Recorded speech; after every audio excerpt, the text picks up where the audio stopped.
It was a letter in the mail, just a few lines. Your shed violates HOA guidelines and must be removed immediately. Yet, the HOA didn't care. To them, it was an eyesore. Remove it by the end of the week, or there will be consequences, the letter warned.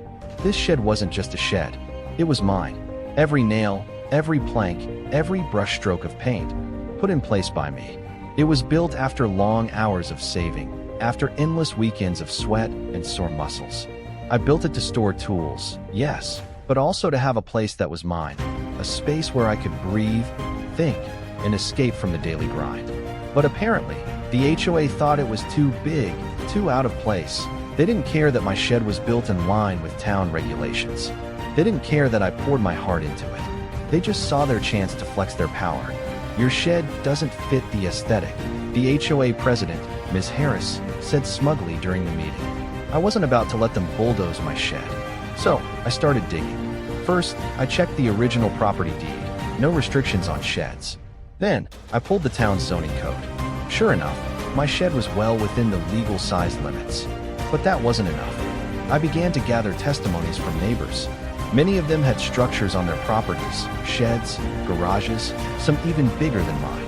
The HOA had selectively targeted me, but I wasn't done yet.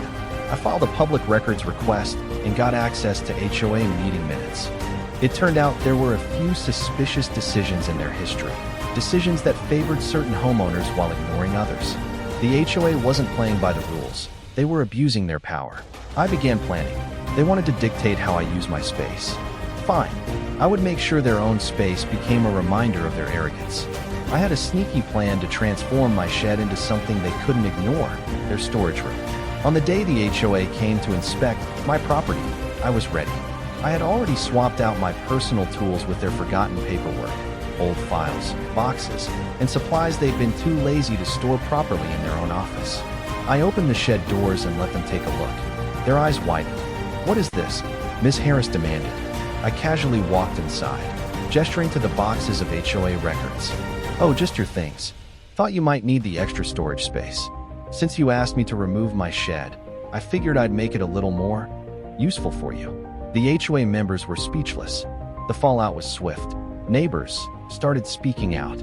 They saw what had happened, and many began questioning the HOA's authority. I continued to store their things in my shed for weeks. They tried to get me to remove it, but I had all the legal documentation proving my shed was well within my rights. They couldn't touch me.